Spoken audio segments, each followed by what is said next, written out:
Want to experience the old and the new? Visit Guthrie, Oklahoma's most unique destination.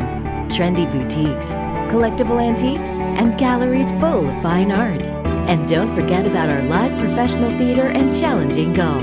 Guthrie also features a wide selection of great dining choices. While visiting, enjoy one of our quaint lodging facilities. Stay the week or stay a lifetime. Uniquely Oklahoma.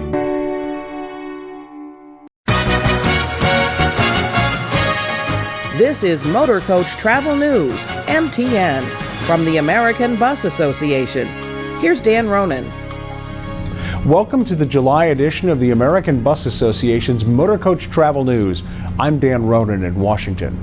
A longtime ABA member turns 125 years old in 2013. Plymouth and Brockton is a well-known and well-respected company serving customers in 3 states: Massachusetts, Rhode Island, and New Hampshire. Chris Anzoni's family has been involved with Plymouth and Brockton since the 1940s. Our company was established in 1888. It was originally a street railway company. They went on the rails through about the 20s, late 20s, when they started going over to the rubber wheel tires. Over time, Plymouth and Brockton took over many routes and eventually moved entirely off the rails and into the scenic highways of New England. You need to have a frequency of services, and you have to have a good fare, obviously, and you have to have that express service. That's what gets them out of the automobile. One of the big factors was putting in the HOV lane that you can avoid the traffic. And so there's a lot of relationship that we do with the local community to help enhance the services too. Chris Anzoni says one of the things that he's most proud of is that many employees of Plymouth and Brockton have been with the company for 35 years or more. It's been in the family for so many generations. You want to make sure that you put quality out there, so every day you're trying to do what you can to do that yourself, bring to yourself what you can do to provide the best service, but you try to bring that out of your employees too. What can you do to make your employees feel that same way? ABA congratulates Plymouth and Brockton on its 125th anniversary. We're now taking nominations for the ABA's Green Spirit Award, sponsored by Motorcoach Industries. The award recognizes Motorcoach industry leaders for their investment in environmentally responsible equipment and the adoption of green business practices. The award will be presented during ABA's Marketplace in Nashville. That's January the 11th through the 15th, 2014, to the Motorcoach operator who demonstrates the greenest commitment to environmental stewardship in all areas of their business and community. The Green Spirit Award is based on 3 aspects of a company's operations: administrative, maintenance equipment, and facility practices. Please complete and return the Green Spirit nomination form by October the 2nd, 2013 to ABA Foundation at buses.org or by fax to the number on your screen, 202-842-0850. Information about the award can be found at buses.org.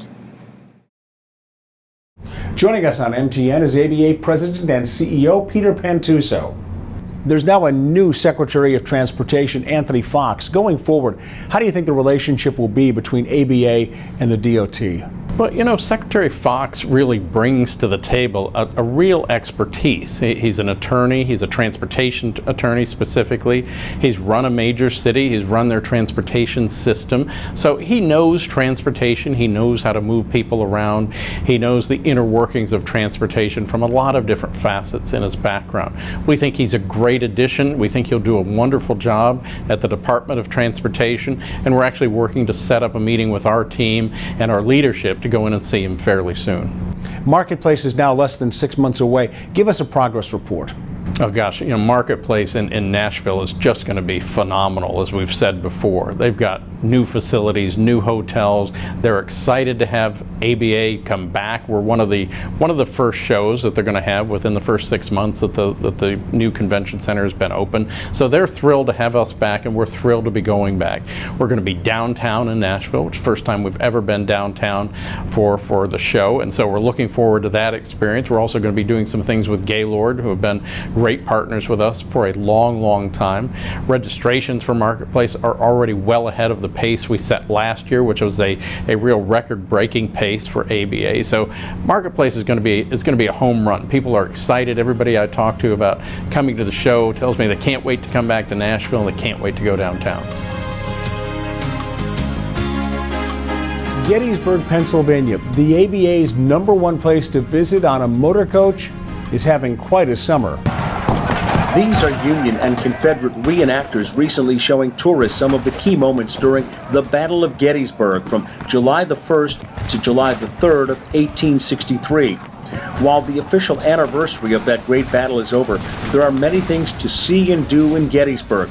For more information, contact Jenny McCowell at the number on your screen. That's 717-334-6274, or go to GettysburgCivilWar150.com. These past several weeks have been very challenging for our Canadian friends and the people who run the Calgary Stampede, which is the best Canadian place to visit on a motor coach on our top 100 list. Calgary was one of the hardest hit areas. Record flooding has left a big cleanup job. But our friends in Canada say even with all of the rain and the high water, they still are going ahead with many of the planned activities this summer. Because of the flooding in the iconic Saddle Dome Sports Arena, some events at the just concluded Calgary Stampede had to be relocated and others were canceled. But officials say Western Canadians all pulled together. Canada. In the past 10 days, Alberta has experienced flooding like never before. From Fort McMurray to southern Alberta, we've been impacted in our communities, in our towns, and our cities. Families have been evacuated, and now as Albertans, we're rebuilding our lives. While there's been a lot of tragedy, I want to thank Canada for the tremendous support that we've had to our province. During the flooding, Canadian travel and tourism leadership officials have been in regular contact with ABA to keep us up to date about what's going on. Now, speaking of the top 100, that's coming out soon, in September, and there'll be more about that in Destinations Magazine and, of course, here on MTN and buses.org. In recent days, you may have heard a lot about the news that the Federal Motor Carrier Safety Administration has made some big changes to the truck drivers' hours of service rules. They include limiting the maximum average work week for truck drivers to 70 hours, a decrease from the current maximum of 82 hours. It allows truck drivers who reach the maximum 70 hours of driving within a week to resume if they rest for 34 consecutive hours, including at least 2 nights when their body clock demands sleep the most, from 1 a.m. to 5 a.m., and requires truck drivers to take a 30-minute break during the first 8 hours of a shift. The final rule retains the current 11-hour daily driving limit and 14-hour workday. As you know, the Federal Motor Carrier Safety Administration has held several town meetings and listening sessions about the important issue of hours of service for motor coach drivers. Our government affairs team here at ABA is closely monitoring the situation, but so far we've not heard of any specific changes regarding motor coach drivers. But if we hear of any, we'll let you know immediately. The Green Operator segment, sponsored by MCI, is coming up next. This coach runs on diesel, which is about 30% more efficient in its combustion than gasoline. But I know what you're thinking. Diesel isn't clean burning.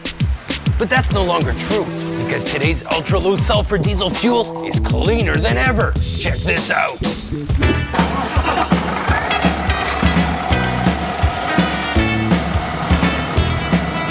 See? It burns clean. All aboard the Green Highway. MCI, ultimate curb appeal, uncompromising reliability. Just a few weeks ago, I spent a full day at the Winnipeg, Manitoba MCI plant, where the J4500 motor coach is completely built. From start to finish, building this coach takes about 28 days, and in all departments, whether it's the welder making the bus's internal structure or the person near the end of the line operating the paint shop, the plant is very busy. MCI CEO Rick Heller says the company's Quality at Source program to significantly improve the reliable quality of all motor coaches is working, and longtime customers, including Greyhound, are noticing. They're buying 130 buses from us over the next 2 years. We have not sold Greyhound in a few years, so I think them coming back to MCI, and there's a long heritage there between MCI and Greyhound that go back, decades. Over the years, there's been some challenges in that relationship, but we work very hard to be a good partner to them, and they've been very good to us. So I think it's been a nice beneficial thing that's culminated in that huge order. During the next several months on MTN, we'll be telling you more about our visit to MCI's Winnipeg plant, and you'll hear a lot from the employees about their quality policy to build the most reliable coaches in the industry. And that's the July edition of the American Bus Association's Motorcoach Travel News, MTN. I'm Dan Ronan in Washington. As always, if you have story ideas, drop us an email at mtn@buses.org. Thanks for watching.